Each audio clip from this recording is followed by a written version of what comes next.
what works is really just keeping your targeting as broad as possible.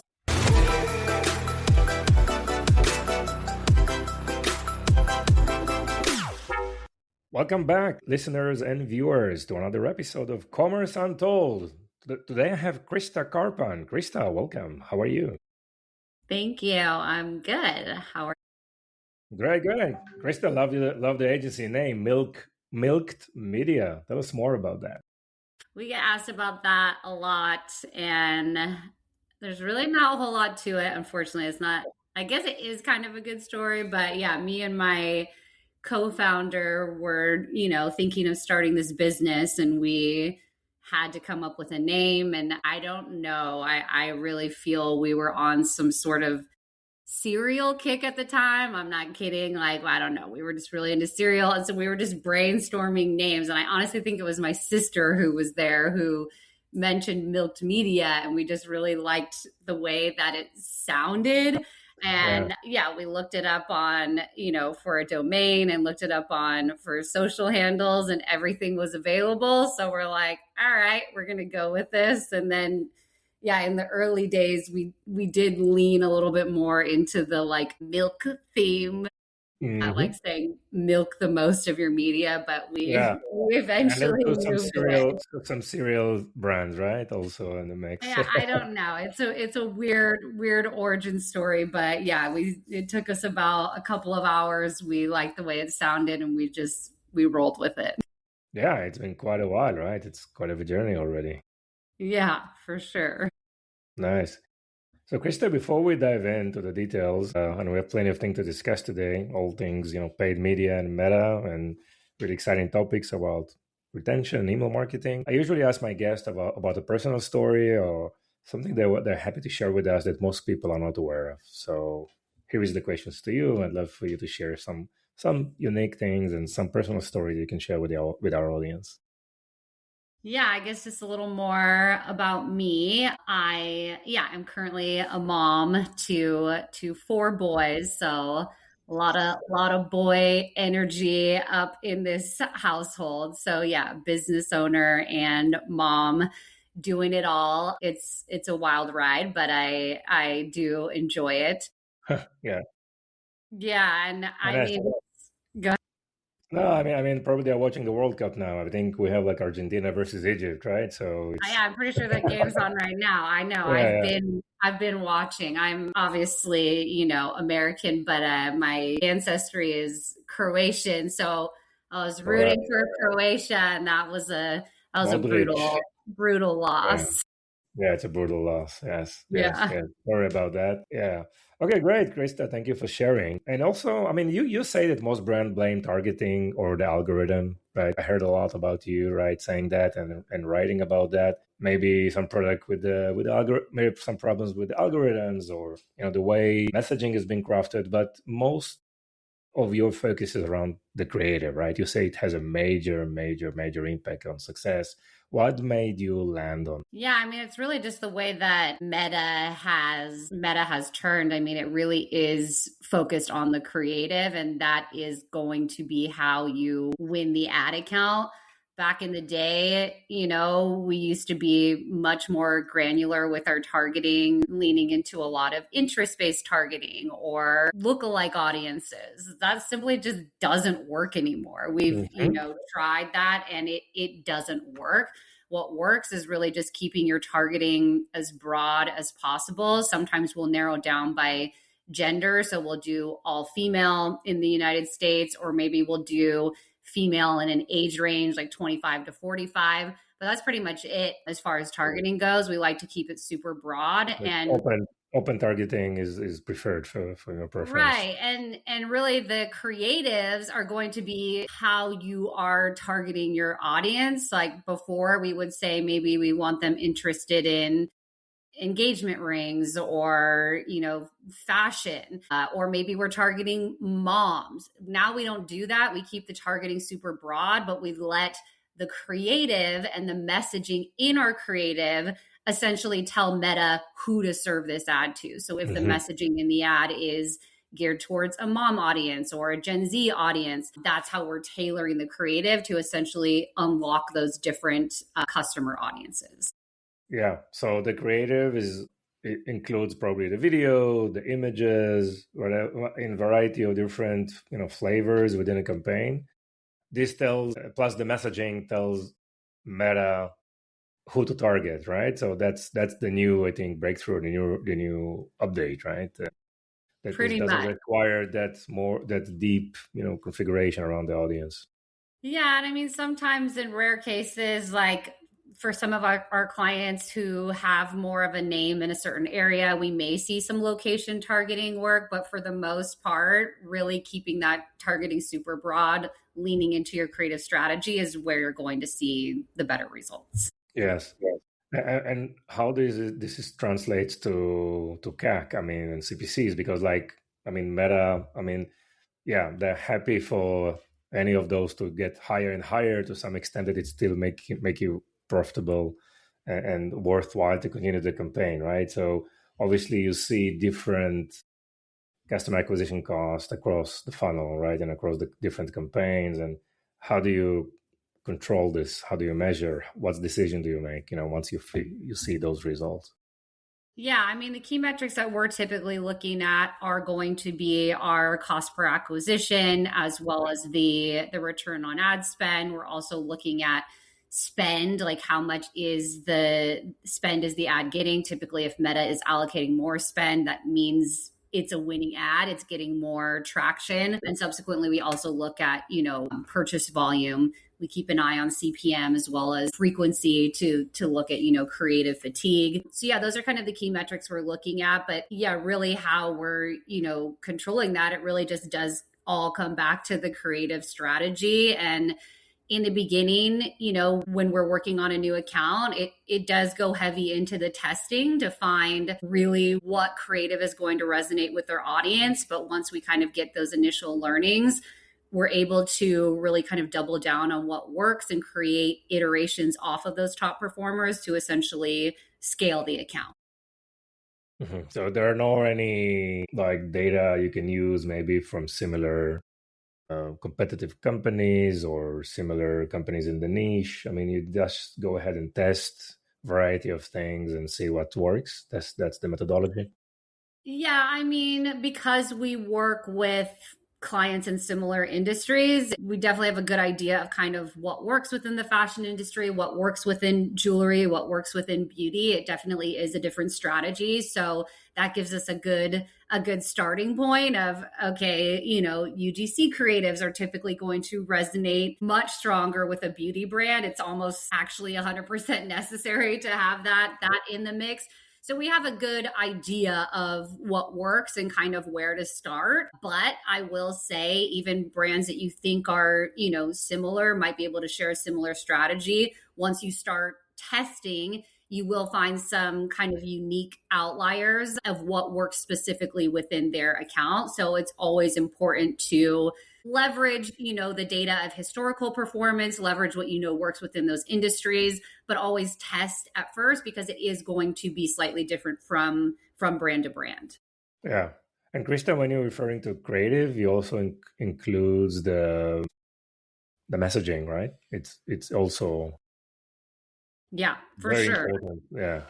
Yeah, I would say like for our jewelry and fashion too, the messaging is important, but it's not as important. I mean, you're essentially shopping a catalog for a lot of those. We see like dynamic product ads work really well because the jewelry is like, it's a sparkly piece of jewelry. It kind of can sell itself if you like it, if you see it and you like it, there you go. But in beauty, or even home, the messaging is really important to test what really resonates with their audience or hitting on specific pain points or what is going to get them to move. Yes.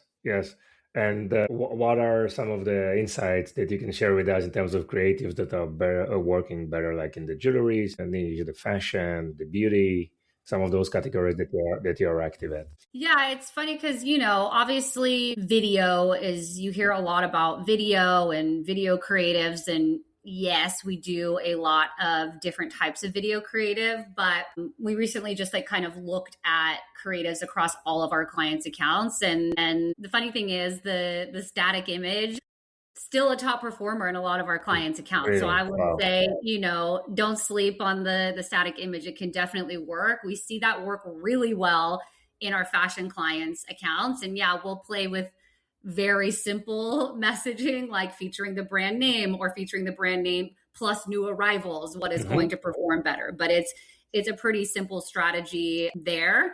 And then obviously Meta is pushing very hard right now partnership ads so that, human crafted content, the UGC, we see work almost across all accounts now. I feel probably just 6 months ago, we would say, you really have to have this if you're a beauty brand. But now, the way that Meta is pushing with the new Andromeda algorithm, it really does favor partnership ads and UGC. So we are, encouraging all of our clients to have UGC as part of the creative mix.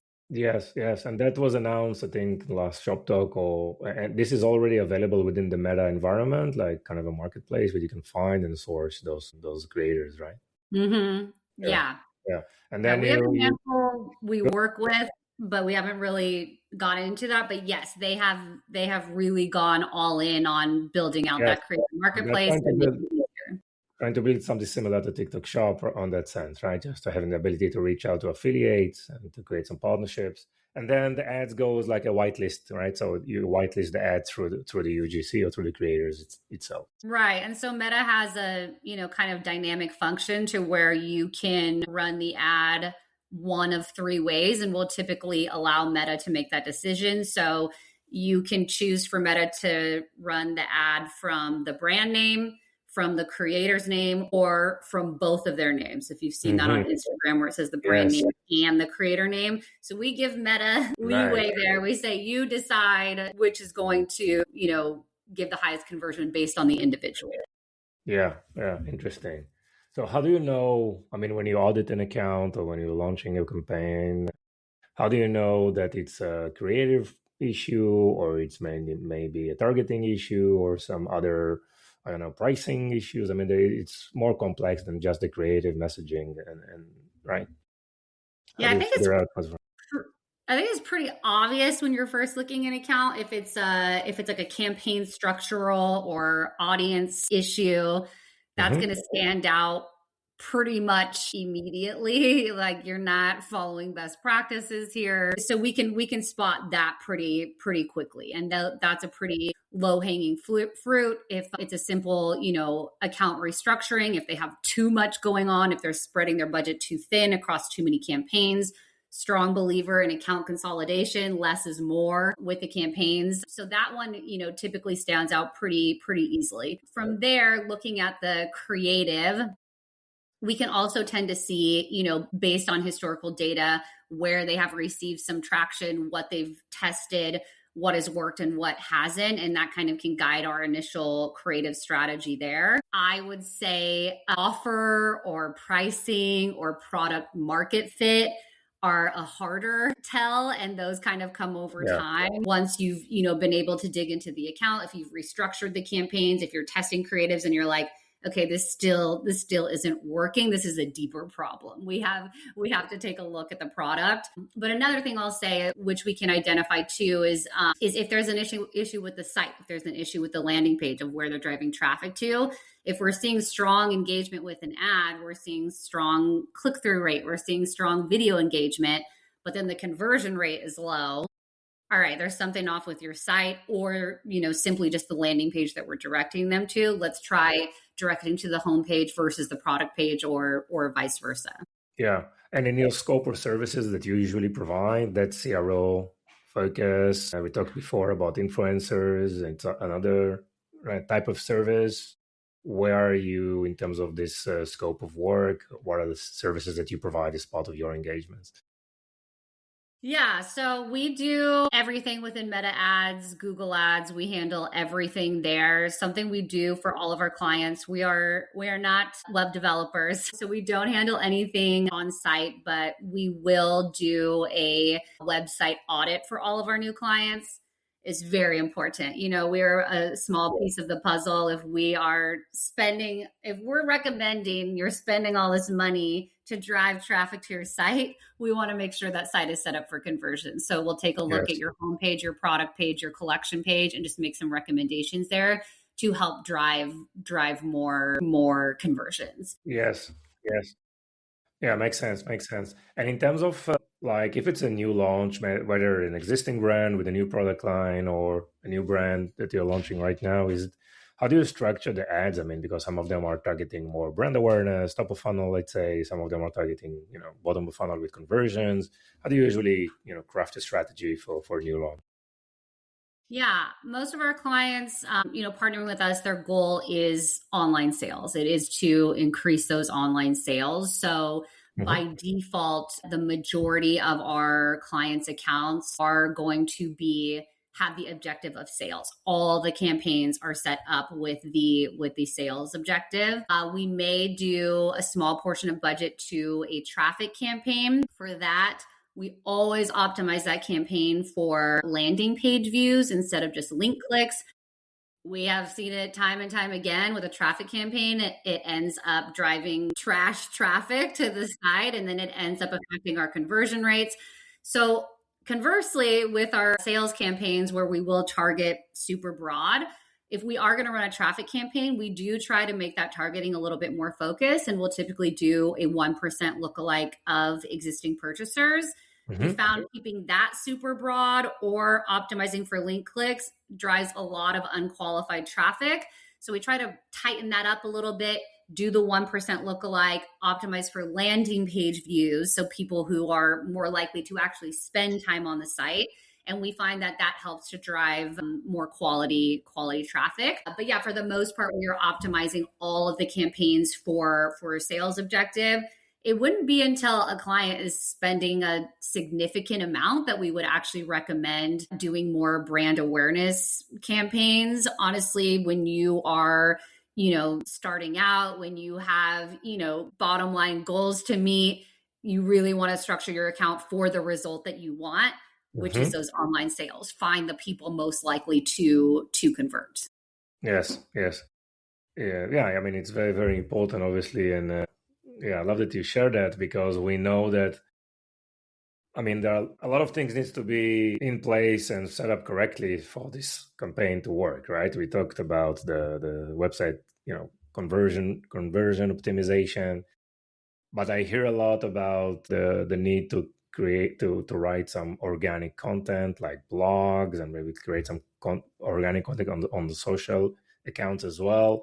Obviously, setting up the right customer journeys and email marketing and all those Klaviyo workflows. Tell us more about what's important beyond a professional, let's say, meta ad campaign. For sure. And again, meta ads are a piece of the puzzle. They are not the full Hmm. solution. So Hmm. our clients who come to us and aren't really doing anything else, any forms of marketing, and they're looking for the meta ads to be the silver bullet, it's just not. It's part of the overall ecosystem. There needs to be other things in place. So yes, as you mentioned, obviously your organic search is going to play a part in that. Having your site, SEO optimized is going Hmm. to help with that organic. Organic social is a big one. And in fact, when we do start a new client, in addition to the website audit, we also do an audit of their Facebook and Instagram accounts. A lot of times, when someone sees an ad and they don't recognize the brand, they may not click to the website. They're like, who is this? They're going to click to their social profile. So you want to make sure that your social profile is acting as a good landing page. It clearly states exactly what you sell, who you're for, and also, that you're active, that you're active on there, that it shows you are a legitimate brand. So we'll Yes. make certain recommendations there from organic. And then, yes, it does help to have some sort of influencer strategy in place.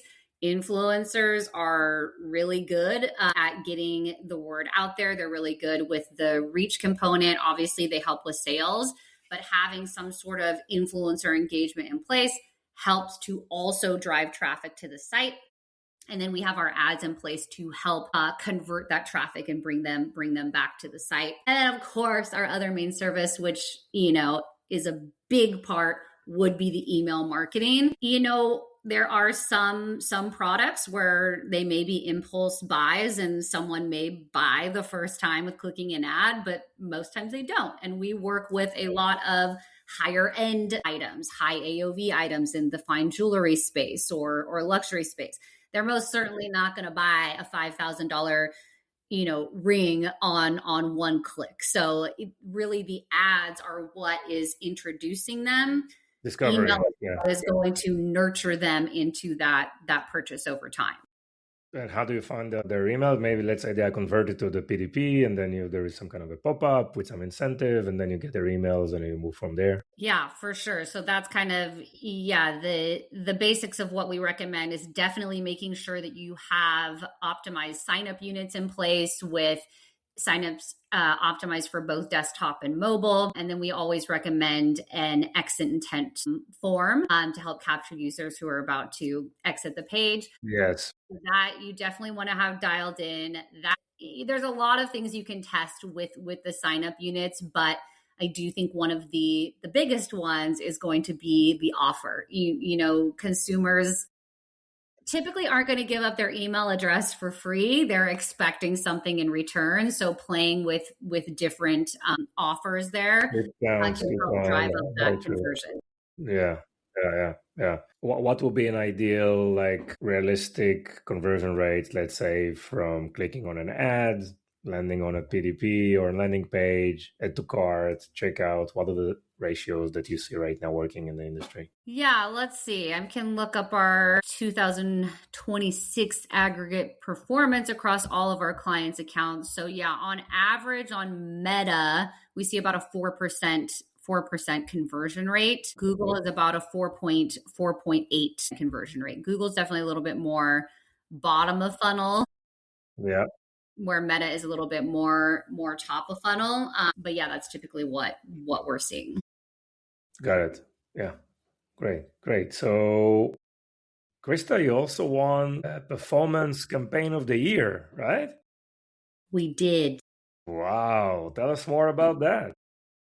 Well, that was pretty exciting. I saw it come through on Meta. I think last year was their first agency awards, which I actually didn't know that. And we submitted in true fashion right on the deadline. We're like, all right, we have to get this submitted this week. We submitted it for our client, Heretic. They did a collaboration with their perfume brand. They did a collaboration with the film Nosferatu. So it was really, really eye-catching, creative. It was really great. And honestly, that campaign really transformed their business, and really they just saw amazing results on Meta. So we submitted that because it was great work, and then we found out we won, and we're like, this is awesome. So what's so special about that ad? I mean, it was the creative conversions. What was the target of this one?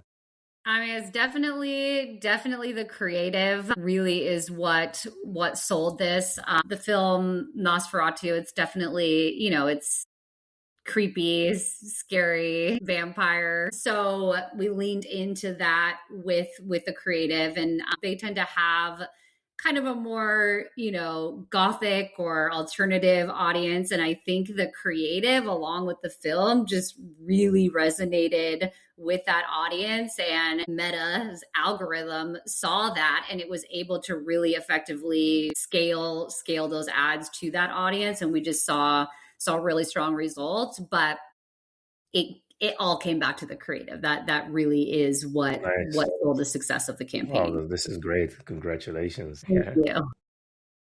I want to talk to you about attribution, right? So for founders out there, or for CMOs or brand leaders out there, how do they need to assess, the KPIs, or what are the major KPIs, or how they can assess, is the sales volume are okay or they're not okay? Are they lagging? Something is not working or not working? How do you recommend for people who are not expert, right, in setting up those campaigns, probably on the other side on the brain side? What do you suggest and how do you recommend them to analyze success of campaigns?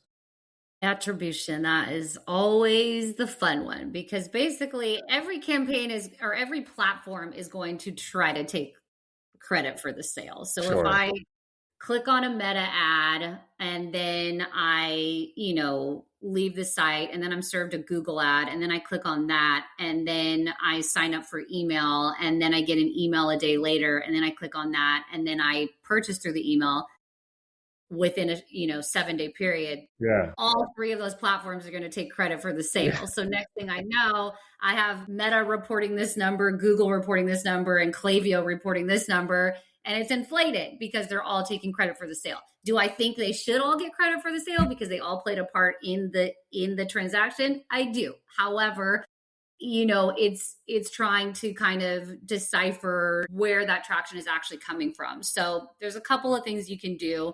One, something we do for our clients is we will do an attribution overlap analysis. So we will take a look at all the platforms that they are on, what the reported platform revenue is compared to what their actual revenue is, to find out how much overlap there is. On average on our clients, we see about like a 16% attribution overlap. So that's just a number to take into consideration. This is what the platforms are reporting, but it's probably, about 16% less than that based on the overlap. That's a little bit more of a, in-depth analysis. And if you don't want to do that calculation, the easiest way I think to look at attribution is looking at your marketing efficiency ratio. So this is taking your total spend divided by your total revenue. So how much are we spending and how much are we making? It completely takes attribution out of the equation. It just Yes. says we're spending $20,000 on ads and our store made 100,000. So we have a marketing efficiency ratio of 5 times. So that's really what the best way and easiest way to really take out all the platform reported numbers, which A, they all report on different attribution windows, and then B, it's always going to over report. Yes. My last suggestion, if you really want to really understand, would be investing in a third-party software that has more of that first-party attribution, like a Triple Whale, Northbeam, Polar Analytics. Yes. That is going to give you more of that granular insight. If the MER isn't telling the full story for you, you really have to just invest in one of those platforms to be able to more effectively dissect the data. Yes, yes. And this is definitely the right way to go, right? When you're matured enough and you have enough data, right, to be able to analyze that. For Great. sure. So, Krista, tell us more about your agency, Milk Media. I mean, what exactly, where you are in your journey, what type of customers you're looking for with your ideal ICP? Yeah, so we have been at this for almost 10 years now. And yeah, when we first started Milk Media, we did a little bit of everything for everyone. Did organic social, we did influencer, we did branding, and we would work with all different kinds of clients, even local based. And then it was about 2020 happenstance that we decided to focus on e-commerce and the specific industries of fashion, jewelry, beauty, and home. Just so happens that's when COVID happened, the world shut down and everybody was shopping online. So that really kind of catapulted our business into what it is today. So yeah, today, we really like to work with e-commerce brands. We will work with any e-commerce brands, but our expertise is again within those specific industries. We have worked with countless jewelry, fashion, home, beauty brands. We know these industries inside and out. And I think that's, what gives us a little bit of an edge there. But we work with a lot of female founded brands and businesses. But yeah, typically we are looking for e-commerce brands in that space, making at least, $30,000 to $40,000 a month in revenue in order for the ad spend to make sense. Yes. Any preference for the ad budget or like a minimum or? We have found, like a $10,000 investment is really, really the sweet spot. Yeah, However, our minimum recommendation, if you're doing this yourself or if you're just starting out or you're dipping your toes in the water, is always going to be $150 a day on Meta and $100 a day on Google. So it's about $7,500 if you're going to be on both platforms. That is our recommended minimum. Like I yeah, said, we're targeting everybody. You want your ads to be effective, you have to put some spend behind that. sure. But as we scale up a little bit, fuel the fire a little bit more, getting closer to that 10,000, that's kind of the sweet spot of where the ads start to become more effective. Great, great. And where people can find you? You can find me on the site. So that's www.milkedmedia.com. Great. Krista, it was a pleasure. We learned a lot. Anything else you want to add? No, I think we covered the most of it there. I feel like we got some good insights on Meta, the whole marketing funnel, how Meta or how ads and email really work together. So yeah, we covered a lot. Great. Thank you so much. Wish you all the best. We didn't talk about Q4, which is actually coming. When we talked prior to the hit We recording, forgot about Q4. I yeah, know you mentioned that it's Q4 already. My God. Wow. it is July, but we're already thinking Q4, and you should be too. Yeah, yeah, yeah. So this is heads up Q4. This is planning time. Get ready It is. now. Wonderful. That was a great summary for this chat. Thank you so much, Krista. All the best. Thank you.